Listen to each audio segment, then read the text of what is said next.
बेटा good morning all of you. तो आप कैसे हैं?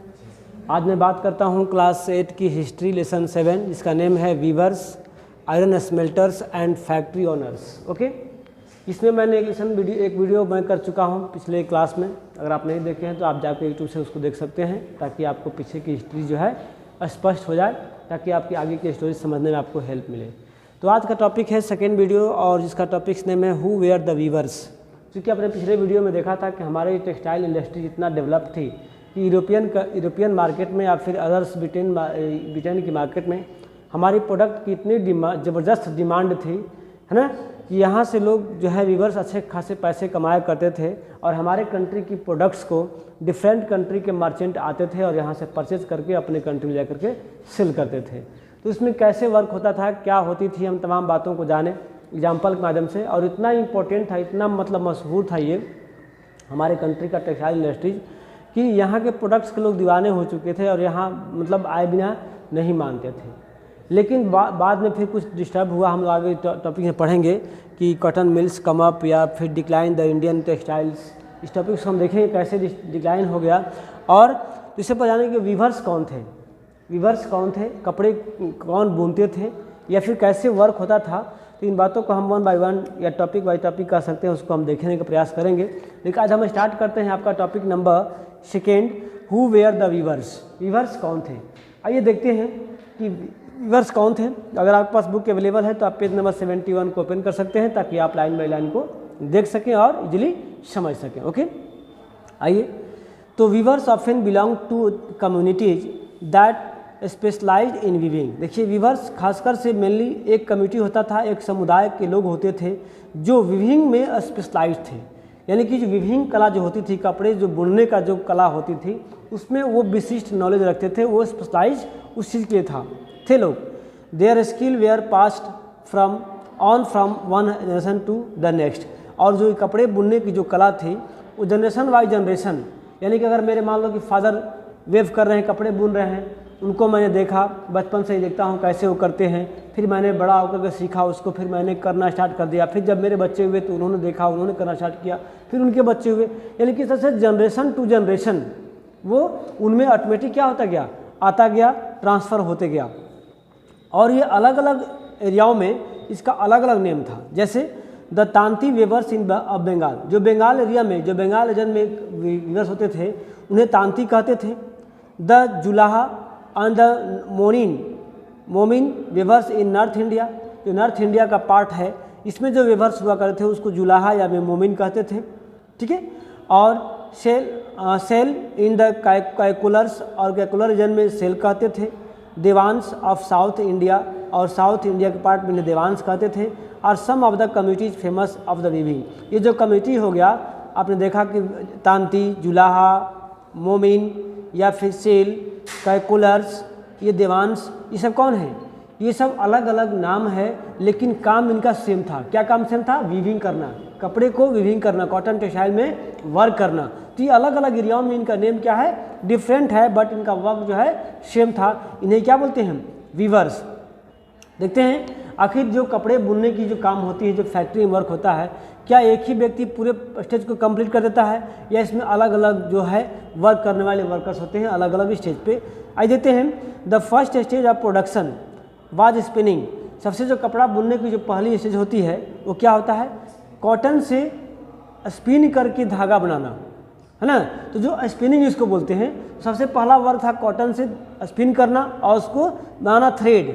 तो a work done mostly by women. ये जो वर्क होता था ईजी होता था, आराम से औरतें घर में बैठे बैठे वर्क किया करती थी, है ना। तो जो विविंग, जो स्पिनिंग वर्क होता था वो कौन करती थी? अधिकांश औरतें उसमें इन्वॉल्व होती थी। किसमें? स्पिनिंग वर्क में। The charkha and takli were the household spinning instrument. और चरखा और तकली जो था प्रत्येक घरों में, यानी कि घरेलू इंस्ट्रूमेंट की तरह हो गया था कि हर एक घरों में तकली होता था, चरखा होता था, जिससे औरतें क्या करती थी? कॉटन से यार्ड बनाती थी, यार्ड को स्पिन करती थी। The thread was spoon on the चरखा। जो थ्रेड होता था उस चरखे पे उसको लपटाता था। रोल गया थी, तकली पे उसको रोल होता था। When the spinning was over. और जब स्पिनिंग की क्रिया ओवर जाती थी तब क्या होता? The thread was woven into cloth by the weavers. और तब उस धागे से कपड़े बनते थे। और कपड़े कौन बनाता था? वीवर्स। जुलाहा इसको कह सकते, अलग नाम है। वीवर्स जो कपड़े बुनते थे थ्रेड से। In most communities viewing was a task done by main, और जो विविंग यानी कि धागे से कपड़े बनाने का जो कार्य होता था उसे कौन करता था? मैक्सिमम एरिया में मेन करते थे। आप देख रहे हैं यहाँ पर कि कॉटन से यार्ड बनाने की जो स्पिनिंग करते थे वो औरतें करती थीं, और उस यार्ड से जो कपड़े बुनने के जो वर्क था वो मेन करते थे, वो आदमी का जेंट्स करते थे। इसके बाद कलर टेक्सटाइल, जो रंगीन कपड़े हुआ करते थे। The thread was dyed and by the dyer, dyed means क्या होता है? कलर करना, रंगना, है ना। तो कलरफुल कपड़े जो होता था, तो जो रंग उसको बोलते हैं रंगरेज, जो कलर करते हैं ना, उसको डेयर बोलते हैं। तो फिर टेक्सटाइल कॉटन को, टेक्सटाइल यार्ड को, उसको रंगने का काम होता था डिफरेंट टाइप्स के कलर में। वो कौन रंगता था? डेयर। उसको हम आम बोल कहें तो रंगरेज भी कह सकते हैं।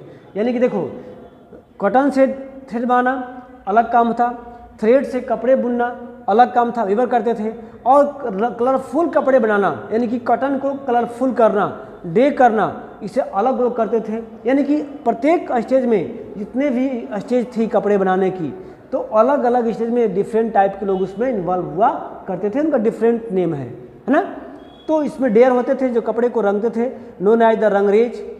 फॉर प्रिंटेड क्लॉथ, कुछ ऐसे भी होते थे जो प्रिंट होता था, और पीछे के पार्ट से आपको दिखाया गया था। कुछ ऐसी भी साड़ियाँ हैं इसके बॉर्डरिंग होती थी, उस पर प्रिंट होता था, और कैसे उसको चिन या टिंच बोलते थे, है ना। तो वैसे कपड़े को क्या बोलते थे? तो printed cloth weavers needed to the help of a specialist block printers known as the chhipigars. यानी कि उसमें चिपीगार द्वारा जो है क्या होता था? कपड़ों के ब्लॉक वाइज प्रिंटेड होता था। जैसे आपने फिगर नंबर और पीछे की बुक में देखें, पीछे के टॉपिक्स में देखें, तो आप यहाँ देख सकते हैं, है ना, किस तरह से जो यहाँ पर वेविंग किया गया है अलग अलग डिजाइन में। आप यहाँ भी देख सकते हैं, फिर इधर भी साइड में बुक से फिगर होगा। तो ऐसे बहुत सारे प्रिंटेड मटेरियल्स या प्रिंटेड टाइप के जो कॉटन टेक्सटाइल होता था उसको बोलते थे chhipigars. Handloom weaving and the occupations associated with it provided livelihood of millions of Indians. तो देख सकते हैं कि जो कपड़े की टेक्सटाइल मशीन थी, इसमें लगभग लाखों लोगों जो भारतीय लोग थे उन्हें क्या होती थी? लाइवहुड यानी जीवन जीने के इनकम जो है हुआ करता था। ठीक है, यानी कि विभिन्न जो कला है, कपड़े बनाने की जो कला है, अलग अलग तरीके से अलग अलग स्टेज में अलग अलग डिजाइन के लिए अलग अलग लोग स्पेशलिस्ट थे जो कपड़े को बनाने में हेल्प करते थे। यानी कि इस कला से, यानी कि टेक्सटाइल इंडस्ट्री से बहुत हमारे इंडिया में लाखों लोगों को जॉब मिलती थी, लाखों लोगों से रोजगार पाते थे और वर्क करते थे। जो नेक्स्ट पॉइंट है the decline of the Indian textile, यानी कि हमारे कंट्री जब इतना डेवलप था टेक्सटाइल इंडस्ट्री, तो फिर डिक्लाइन क्यों हो गया, फिर समाप्त क्यों हो गया? क्या वजह थी कि हमारे कंट्री का जो टेक्सटाइल प्रोडक्शन था वो ब्रिटेन, इंग्लैंड, यूरोपियन कंट्री में जाता था, अरब हो जाता था। लेकिन क्या आखिर ऐसा क्या हुआ कि हमारे कंट्री का टेक्सटाइल इंडस्ट्री जो है डिक्लाइन हो गया, बंद हो गया, समाप्त हो गया? आइए देखते हैं, इसके भी पीछे कुछ रीजन्स हैं। The development of cotton industry in Britain affected textile producer in India in several ways. जैसे कि हमने पिछले टॉपिक से पढ़ा था कि जब ब्रिटेन में इंडस्ट्रियलाइजेशन हुआ यानी कि औद्योगिक क्रांति हुई, तो सबसे पहले इंडस्ट्री कहाँ सेटअप हुई? ब्रिटेन में। तो ब्रिटेन के लोग इंडस्ट्री सेटअप होने से पहले हमारे कंट्री में आते थे, टेक्सटाइल गुड्स को परचेज करते थे गोल्ड और सिल्वर या प्रीशियस स्टोन से, और लाकर अपने कंट्री में सेल करते थे। लेकिन जब अर्ली 19th सेंचुरी में जब वहाँ पर रिवोल्यूशन हुआ, इंडस्ट्रियलाइजेशन हुआ, औद्योगिक क्रांति हुई, उद्योग धंधे सेटअप हुए, तब क्या हुए? वहाँ इतने अधिक मामले में कपड़े या टेक्सटाइल इंडस्ट्री प्रोडक्शन होना शुरू हो गया कि हमारे यहाँ का प्रोडक्शन अब व्यापारी लेना परचेज बंद कर दिए, और जबकि अपने यहाँ प्रोडक्शन हमारे कंट्री में लाकर सेल करना शुरू कर दिए। इसके पीछे क्या रीजन है, मैं देखने का प्रयास करेंगे, आप लाइन बाय लाइन इसको देखिए। तो कई रीजन है इसका है। तो पहला रीजन क्या है? Indian textile now had to compete with the British textile in the European and American market. यानी जो इंडियन टेक्सटाइल बनते थे तो उसका अब कंपटीशन ब्रिटिश टेक्सटाइल यानी कि जो ब्रिटेन में कपड़े बनते थे उसका कंपटीशन होने लगा हमारे कॉटन टेक्सटाइल के साथ। कहाँ? यूरोपियन और अमेरिकन मार्केट में। समझ गए आप लोग? यानी कि जब ब्रिटेन में कपड़े बनना स्टार्ट हो गया, हमारे यहाँ भी कपड़े बनते थे, लेकिन हमारे यहाँ कपड़े हाथ से बनते थे, मैनुअली बनते थे ना, उसमें कारीगर वर्क करते थे। और जबकि ब्रिटेन में कंपनी सेटअप हो गई थी, तो अगर एक वर्कर एक कपड़े को एक दिन में बनाता है सपोज दैट, तो मशीन क्या करेगा, एक दिन में 20 कपड़ा बना सकता है, उससे अधिक बना सकता है। तो जो चीप, उससे क्या होगा, रेट सस्ता हो जाएगा, है ना। तो वहाँ पर जो चीप रेट बनते थे, तो देखिए सबको चाहिए क्या, सस्ता हो, क्वालिटी भले कुछ और हो, लेकिन हमें अगर सस्ता मिलेगा तो क्या करेंगे, बहुत लोग जो जिनकी इकोनॉमिक कंडीशन सही नहीं है, पुअर है, वो क्या करेंगे, चलो भाई कपड़ा मिला तो इसको यूज कर लो, कोई भी सामान इसको यूज कर लो, लेकिन क्वालिटी क्या होती है सब ध्यान इस पर नहीं देते हैं। तो वहाँ जब इंडस्ट्री में सामान बनना शुरू हो गया इंग्लैंड में, तो वहाँ की प्रोडक्शन इतनी सस्ती हुआ करती थी कि हमारे कंट्री का टेक्सटाइल उसके अपेक्षा महंगा लगने लगा था। तो यूरोपियन मार्केट और अमेरिकन मार्केट में जो हमारी वस्तुएं होती थी तो ज़्यादा महंगा होती थी, तो लोग उसको लाइक नहीं करते थे, सब लोग उसको लाइक नहीं करते थे, है कि नहीं। इसलिए हमारे कंपनी का जो प्रोडक्शन था वो कम सेल होने लगा। Difficult since very high duties were the impose. अच्छा, नेक्स्ट पॉइंट है सेकेंड पॉइंट में, exporting textile to Bengal also become increasingly difficult. और हमारे कंट्री का जो सामान है वो इंग्लैंड के मार्केटों में बेचना इसलिए डिफ़िकल्ट हो गया कि वहाँ की जो गवर्नमेंट थी वो क्या की, हमारे सामान बेचने और खरीदने वाले लोगों पर टैक्स बढ़ा दी कि अगर आप इंडियन का सामान सेल करते हैं तो आपको अधिक से अधिक क्या होगा, टैक्स देना पड़ेगा। तो क्या करेंगे व्यापारी, अगर जिनको प्रॉफिट हो रहा है 5 रुपीज़, अब टैक्स बढ़ गया तो प्रॉफिट होगा 3 रुपीज़, तो कहेंगे अगर आप इंडिया का सामान बेचते हैं तो आपको 3 रुपये बेनिफिट होगा, जबकि अगर ब्रिटेन का सामान बेचते हैं तो आपको 8 रुपये बेनिफिट होगा। तो व्यापारी कहाँ का सामान बेचना शुरू करेंगे, इंडिया का, इंग्लैंड का, ब्रिटेन का, जहाँ अधिक से अधिक उसको बेनिफिट होगा। तो टैक्स बढ़ा दिया गया था उस पर हमारे कंट्री में, ब्रिटेन में सामान ले जाने पर। और नेक्स्ट पॉइंट है, by the beginning of the 19th century के आते आते English made cotton textile successfully outset Indian goods from their traditional market in America, European. यानी कि समय आने के साथ क्या हुआ, जो ब्रिटेन की टेक्सटाइल इंडस्ट्री थी वो सक्सेसफुल हुआ, काफ़ी विख्यात हुआ।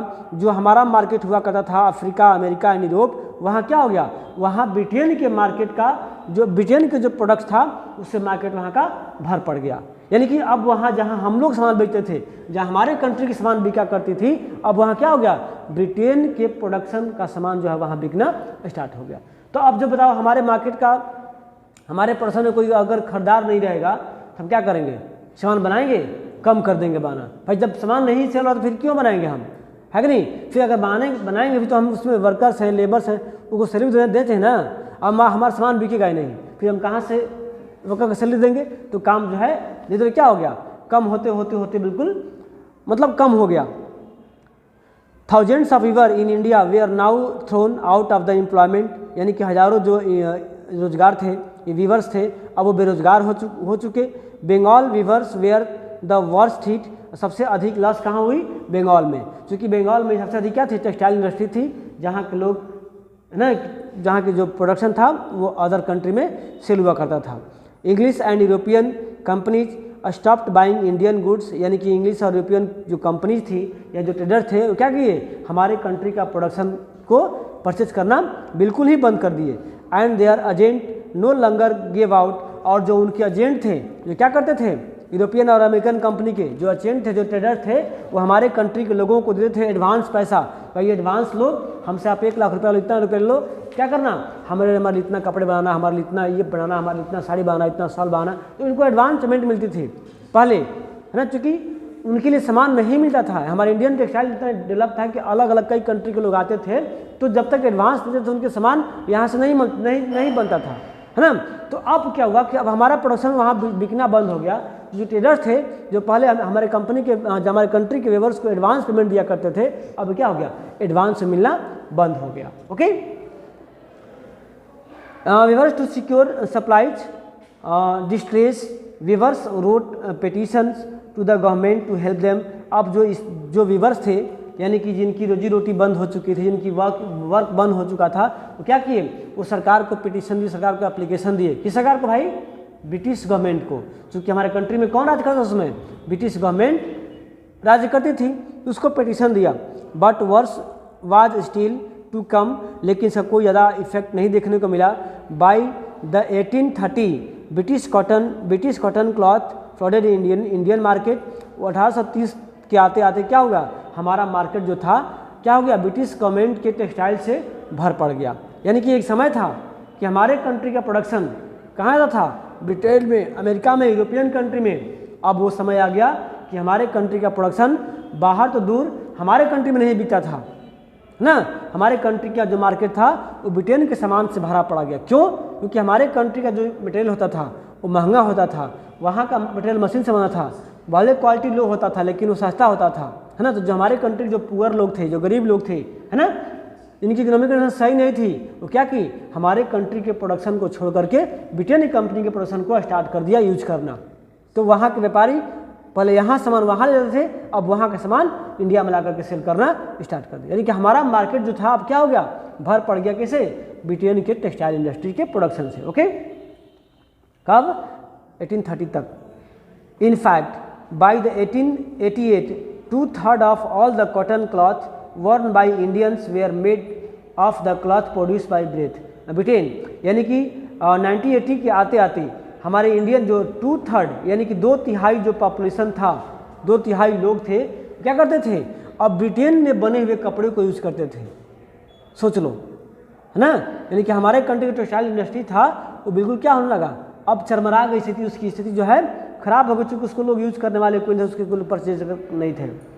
तो this affect not only specialized weaver but also spinners. यानी कि इसका मतलब क्या हुआ, जो हमारे कंट्री में एक समय था कि स्पिनर में वो औरतें काम करती थी, वेवर में मेन काम करते थे, इसमें रंगरेज थे और सारे लोग काम करते थे जिसका बहुत ज़्यादा इनकम हुआ करती थी, है ना। तब क्या हो गया, क्या होगा, उनका धीरे धीरे काम करना बंद, प्रोडक्शन बंद, काम करना बंद, उनकी इकोनॉमिक कंडीशन बहुत ही डैमेज हो चुकी थी, यानी कि लोग जॉब छोड़ चुके थे। But also spinners, this affect not only specialist weavers but also spinners. Thousands of rural women who made a living by spinning cotton thread were rendered jobless। यानी कि उसमें हजारों की संख्या में जो औरतें थीं जो क्या करती थीं, अपने घरों में बैठ करके कॉटन से स्पिन करती थी, धागे बनाती थी, अब वो क्या हो गई, बिल्कुल ही बेरोजगार हो गई। ओके, नेक्स्ट पॉइंट है, लेकिन हम देखते हैं handloom weaving did not completely die in India. लेकिन जो हैंडलूम था, जो हथकरघे से कपड़े बनते थे, वो हमारे कंट्री में बिल्कुल ही समाप्त नहीं हुआ, बिल्कुल समाप्त नहीं हुआ। तब कौन सा था, आगे देखते हैं। This was because some types of cloth could not be supplied by machine. कुछ ऐसे स्पेशलाइज कपड़े होते थे, डिजाइन होते थे, है ना, प्रिंटेड होता था, मशीन से नहीं हो पाते थे, उसको उस समय भी लोग हाथ से मैनुअली करते थे। तो वैसे लोग जो हाथ से बॉर्डरिंग करते थे, ये स्पेशलाइज कुछ उस पर बनाते थे, तो वैसा चीज़ मशीन नहीं बनाती थी। तो वैसे लोग के लिए ऑर्डर आता था, भाई जो हाथ से बना लो, डिजाइन करने वाला है तो डिजाइन करते रहो। यानी कुछ लोगों की जॉब जो है बरकरार रही थी, सबकी जॉब जो है नहीं गई थी। नेक्स्ट है, how would machine produce saris with the intricate borders और cloth with the traditional women's pattern. यानी कि इसमें सब चीज़ें थीं। These had to wide the demand not only against the rich but also amongst the middle class. यानी कि उस समय ब्रिटेन के लोग, इंग्लैंड के लोग, यूरोपियन कंट्री के लोग, अमेरिका के लोग, जो मिडिल क्लास के लोग थे, ये जो रिच लोग थे, जो किंग वगैरह थे, राजा महाराजा जो थे, बड़े बड़े व्यापारी थे, आदि क्या करते थे, इंडिया से बने हुए स्पेशल हाथ से कपड़े पहनने को अपने को शान शौकत मानते थे। तो वैसे लोग ब्रिटेन की बनी हुई कपड़े, बनी हुई मशीनों का उपयोग करना अपनी तौहीनी समझते थे, अपनी बेइज्जती समझ रहे, ये मशीन से बना हुआ कपड़ा पहनता है। तो वे लोग, वैसे लोग जो रिच पर्सन थे, जो मिडिल क्लास के लोग थे, वो आज भी क्या करते थे, उस समय भी हमारे कंट्री से बने हुए स्पेशल कपड़े जो है यूज किया करते थे। तो उस समय हमारे कंपनी के जो स्पेशलाइज्ड लोग थे, है ना, कुछ विशेष प्रकार के कपड़े बनाते थे, तो उन लोगों का रोजगार जो है चलता रहा था। ठीक है। Nor did the textile manufacture in Britain produce a very coarse cloth used by the poor people in India. और ब्रिटेन जो है हमारे देश के जो गरीब लोग थे, जो कपड़े पहनते थे, उसके लिए ब्रिटेन जो है कपड़े बनाना करती थी।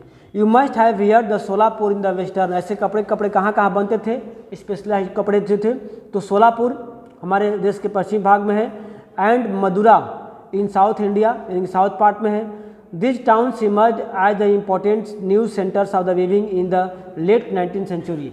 लेट 19th सेंचुरी जब पूरा डिक्लाइन हो गया, तो कुछ स्पेशलाइज टाइप के कपड़े थे जो इन एरियाओं में बनते थे, जो हाथ से बनते थे, जहाँ जिसके खरीदार, जिसके चाहते लोग आज भी यूरोपियन मार्केट में, अमेरिकन मार्केट में वो थे। तो उनके लिए कपड़े इन जगहों से तैयार होता था। उसमें आपका नाम क्या है? Solapur in western India, Madura in south India. These towns emerged and the important news centers of the weaving in the late 19th century. Later during the national movement, ये बाद में जब राष्ट्रीय आंदोलन होना शुरू हो गया तो महात्मा गांधी ने क्या किया था? महात्मा गांधी लोगों से अर्ज किया था क्या? To boycott imported textile and use hand spun and hand woven cloth. यानी कि महात्मा गांधी ने सुना खादी बनाओ और खादी पहनो। महात्मा गांधी ने कहा था चरखा पर चला करके कि भाई आप अपने कंट्री का प्रोडक्शन करो, अपने कंट्री की टेक्सटाइल को यूज करो, आप विदेशी सामानों क्या करो? बहिष्कार करो। ब्रिटेन से आने वाली कपड़ों का उपयोग नहीं करो, उसका बहिष्कार कर दो। महात्मा गांधी ने भी इसको नेशनल सिंबल के रूप में काम किया था। The charkha came to be represent India, यानी कि महात्मा गांधी की जो स्पिन था, जो होता ना कपड़े चरखा बुनने वाले, उसमें चरखा को यूज किया गया नेशनल फ्लैग के रूप में। जो कब लिया गया इसको? इंडियन नेशनल कांग्रेस एडॉप्टेड इन 1930। याद रखना एक क्वेश्चन आता है कि वेन वाज ट्राई कलर या फिर charkha adopted in Indian National Congress, okay, as a tricolour, तो कब होगा? 1931। याद रखना इसको।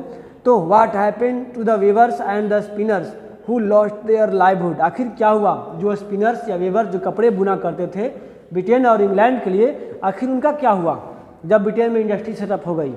कहाँ गए लोग? कैसे लाइफ को सर्वाइव किए? तो many weavers become agricultural labours, बहुत सारे ऐसे वीवर थे जो क्या हो गए? खेती बाड़ी करना स्टार्ट कर दिए, एग्रीकल्चरल करना शुरू कर दिए। Some migrated to the cities in search of work, इसमें कुछ ऐसे भी वर्कर थे जो क्या हो गए? चले गए शहरों में, क्या करने के लिए? जॉब की तलाश में, search of job. And yet others went out of the country to work in the plantation in Africa and South America. उसमें से कुछ ऐसे वर्कर थे जो कंट्री से बाहर चले गए, किसके लिए? प्लांटेशन वर्क के लिए। चाय की खेती होती थी, कॉफ़ी की खेती होती थी, अदर्स खेती होती थी, उसमें हेल्प करने के लिए लोग साउथ अफ्रीका और अफ्रीका अमेरिका लोग चले गए। Some of these handlooms weavers also found the work in the new cotton mills that were establish in Bombay, present उसको मुंबई कहते हैं, अहमदाबाद, सोलापुर, नागपुर और कानपुर। कुछ ऐसे भी वर्कर्स थे, कुछ ऐसे वीवर्स थे जो क्या हो गए? उसमें हमारे भी कंट्री में नए नए इंडस्ट्री सेटअप होना स्टार्ट हो गया। जैसे आपको बम्बे में, मुंबई में, अहमदाबाद, सोलापुर, नागपुर, कानपुर। तो कुछ लोग कहाँ चल गए? अपने गांव छोड़कर की कंपनियों में काम करने भी चले गए। ओके, जो नेक्स्ट पॉइंट है cotton mills come up. Cotton mill फिर से कैसा स्टार्ट हुआ हम देखते हैं इसको। The first cotton mill in India was set up as a spinning mills in Bombay, आज इसको मुंबई कहते हैं, इन 1854। इन सबसे पहले हमारे कंट्री में जो कॉटन टेक्सटाइल इंडस्ट्री सेटअप हुई, स्पिनिंग मिल बैठी, सेटअप हुई, कहाँ हुई? मुंबई में हुई। और कब हुई? 1954 में। इसको ऐड करना है ना। When was Indian textile cotton mill was set up and where, कब और कहाँ सेटअप हुई? When and where Indian textile mills was set up, तो इन मुंबई 1854 में। ओके, इसको अंडरलाइन कर लीजिए, आप नोट कर लीजिएगा। From the early 19th century Mumbai या बॉम्बे इसमें लिखा हुआ है, had grown as an important port for the export of raw cottons from India to England and China. यानी कि अर्ली 19th सेंचुरी में, यानी कि 1920-15 के आसपास जो है, जो मुंबई था एक तरह से एक्सपोर्ट सेंटर बना रॉ कॉटन का। चूँकि वहाँ पर आपको पता है कॉटन के लिए कौन सा सॉइल चाहिए? Black soil. ब्लैक सॉइल में कॉटन की जो खेती होती है बहुत ज़्यादा मतलब मस्त होती है, अच्छा क्वालिटी देती है ना। तो चूँकि महाराष्ट्र का जो एरिया है, मुंबई का जो एरिया है, उसके आसपास का एरिया है ब्लैक सॉइल ही है, तो वहाँ से ब्लैक सॉइल में कॉटन ग्रो होता था। और वहाँ से जो कॉटन प्रोडक्ट था वो आपको इंग्लैंड और चाइना में सप्लाई होता था पोर्ट प्लान से। It was close to the vast black soil tract of the western India where cotton was grown, जहाँ कॉटन ग्रो होता था। When the cotton textile mills come up they could get supplies of raw materials with ease, यानी जब वहाँ पर textile setup हुआ तो वहाँ पर मशीन भी सेटअप हो गया, इंडस्ट्री भी हो गई, और बगल में क्या था? कॉटन भी उसको इजीली प्राप्त हो जाता था, है ना। तो वहाँ पर सेटअप हुआ। बाई 1900 यानी कि 1900 के आते आते क्या हो गया? Over 84 mills started operating in Mumbai, यानी कि मुंबई में 84 मिल को स्टार्ट किया गया। Many of these where established by Parsi and Gujarati, उसमें बहुत से लोग पारसी और गुजराती बिजनेसमैन जो थे, तो कहाँ से पैसा कमाए थे? Who had made their money through the trade with China. जब पहले चाइना से बाजार किया, चाइना से जब हमारी व्यापार हुआ करती थी, उसमें बहुत सारे मुनाफा कमाए थे गुजराती और पारसी व्यापारी, है ना। उसी पैसे से क्या किए थे? अपने कंट्री में कंपनी जो है सेटअप किए थे। Mills come up in other city too, और इसके मुंबई के अलावा अलग अलग शहरों में क्या हुआ? मिल जो है बैठना स्टार्ट हो गया था। The first mill in Ahmedabad was started, Ahmedabad से पहला मिल 1861 को स्टार्ट हुआ था। और एक साल बाद भी जो है ये और कानपुर में मिल सेटअप हुआ, जो इसको बोलते हैं यूनाइटेड प्रोविंस उत्तर प्रदेश में, यहाँ भी मिल सेटअप हुआ, यानी कि 1862 में ना। Growth of cotton mills led to demand for labour, और जैसे जैसे मिल्स बैठना स्टार्ट हो गए, जैसे जैसे मिल बढ़ते गए तो क्या हो गया भाई? मिल में काम करे चाहिए लेबर ना, तो लेबर की भी डिमांड जो है बढ़ते चली गई। Thousands of poor peasants, artisans and agricultural labours move to the city to work in the mills, यानी कि इस तरह से हज़ारों की संख्या में जो पुअर पीजेंट थे या फिर आर्टिसियन थे, एग्रीकल्चरल लेबर थे, तो क्या किए? शहरों की तरफ भागना स्टार्ट कर दिए, इसलिए जॉब की तलाश में। In the first few decades, यानी कि पहले कुछ दशकों में देखा गया, it stands the textile factory industries in India faced many problems, यानी कि स्टार्टिंग में जब हमारी कंपनी सेटअप हुई तो बहुत सारे प्रॉब्लम्स को सामना करना पड़ा। It founded it difficult to compete with the cheap textile imported from Britain. सबसे पहले समस्या क्या थी? उसमें ब्रिटेन से सामान जो बन के हमारी कंट्री में आती थी वो काफ़ी क्या होती थी? सस्ता हुआ करती थी, और हमारे कंट्री का सामान भाई नया नया अभी कंपनी बैठा है, नया नया लेबर है, सब कुछ है, तो उसमें क्या होगा? काफ़ी महंगा होगा, तो समस्याएं आती थी। In most countries government supported industrialisation by imposing heavy duty on the imports, और दूसरे जो कंट्रियाँ थी वो क्या करती थी कि अपने यहाँ दूसरे कंट्री के लोग ना आए तो टैक्स बढ़ा देती थी। भाई अदर कंट्री का सामान बेचोगे तो आपको इतना टैक्स देना पड़ेगा, तो क्या होता था? अदर कंट्री का सामान हमारे उस कंट्री में नहीं रहता था। लेकिन हमारे यहाँ ऐसा नहीं हो सकता, क्यों? क्योंकि हमारे यहाँ ब्रिटिश गवर्नमेंट थी और चाहती थी कि हम ऐसा कोई रूल नहीं लगाए ताकि हमारे ब्रिटेन का कम सामान यहाँ ना बिके, है ना। दूसरा कोई यहाँ रूल नहीं लगाई थी, जिसका मन जो आता था अपना सामान बिकता था, बनाता था, ऐसे करता था। लेकिन हमारे टेक्सटाइल इंडस्ट्री थे, इसलिए काफ़ी ज़्यादा इफेक्टेड हुआ अदर कंट्री की अपेक्षा, यानी कि सपोर्ट नहीं किया गवर्नमेंट द्वारा। This limited competition and protected infant industry, यानी कि इन्फेंट में क्या होता है? नया नया स्टार्ट हुआ, शिशु, जिसको कह सकते हैं इन्फेंट शिशु होता है, यानी कि जब जिसका नया नया भी जन्म हुआ है। तो हमारी कंट्री जो थी, हमारी कंट्री जो टेक्सटाइल मशीनें बैठी थी, मिलें बैठी थी, अभी नई नई थी, तो क्या हुआ? उसका स्टार्टिंग में बहुत सारे सामना कठिनाइयों का करना पड़ा। The colonial government in India usually refuse such protection to the local industries, और जो हमारी जो ब्रिटिश गवर्नमेंट थी नहीं चाहती थी कि सर रूल लगाएं कि इंडिया के बाहर के लोग यहाँ पर न आए, चाहते थे कि इंडिया के बाहर के लोग यहाँ पर आएँ, यानी कि ब्रिटेन का सामान यहाँ पर बिके, और जो इंडियन की टेक्सटाइल कंट्री मशीन है वो अधिक प्रोडक्शन न कर सके, है ना। इसलिए कोई रूल नहीं लगाती थी वो। The first major spurt of the development of cotton factory production in India therefore was during the First World War, when textile imports from the Britain declined and the Indian factory were called upon of the produced cloth for military supplies, यानी कि फिर से एक बार जो है Indian textile industry जो है boom हो चुकी थी, बढ़ चुकी थी। कब? जब फर्स्ट वर्ल्ड वार हुआ था और ब्रिटेन की टेक्सटाइल इंडस्ट्री डिक्लाइन हो चुकी थी, समाप्त हो चुकी थी, क्योंकि युद्ध की सामग्री बम, तोप, गोला, हथियार बनाने में बिजी हुए थे। तो फिर से इंडियन टेक्सटाइल के पास एक ऑर्डर आया, है ना, कपड़े के, सैनिकों के लिए वर्दी, सैनिकों के लिए टोपी, सैनिकों के लिए चाट, दरी, बैग, जब ये शूज वगैरह बनाने की डिमांड जो है इंडियन के लोगों को मिला, तो क्या हुआ? इंडियन की टेक्सटाइल जो है फिर से एक बार क्या हो गई? स्टार्ट हो गई, फिर से एक बार अपने कंडीशन पे आ गई। तो ये था, हमने आज के टॉपिक में देखा टेक्सटाइल इंडस्ट्रीज को। किसको देखा? टेक्सटाइल लेसन का नाम क्या है? Weavers, iron smelters and factory owners. हमने एक पॉइंट को देखा, वीवर्स की लाइफ स्टाइल, यानी कि टेक्सटाइल इंडस्ट्रीज को हमने देखा टेक्सटाइल इंडस्ट्री हमारे कंट्री में किस तरह से स्टार्ट थी, कैसे पॉपुलर हुई, फिर बीच में कैसे डैमेज हुई, फिर कैसे स्टार्ट हुआ। यानी कि हम तमाम वीवर्स के टेक्सटाइल कंट्री की टेक्सटाइल कंपनीज को हमने देखा, किस तरह से हमारे कंट्री में पहले डेवलप थी, कितना लोग बिजी थे, कितना लोग मनी अर्न करते थे, और हमारे टेक्सटाइल कंट्री का प्रोडक्शन जो है कितना अलग अलग कंट्री में पॉपुलर था, किस तरह से व्यापार हुआ करता था। फिर देखा हमने किस तरह से डिक्लाइन हुआ, क्यों डिक्लाइन हुआ, इन तमाम बातों को हमने देखा। और फिर स्टार्टिंग में फर्स्ट वर्ल्ड वार की वजह से फिर से क्या हुआ? तेजी से बढ़ चला था, इनको देखा। लेकिन अब जो हम टॉपिक पढ़ने वाले हैं, sword of Tipu sultan and the wood steel, तो इसका मतलब क्या है? आयरन स्मेल्टर, यानी कि आयरन एंड स्टील इंडस्ट्री से है, जिसको हम नेक्स्ट वीडियो में करते हैं नेक्स्ट टॉपिक के साथ। तब तक के लिए गुड बाय।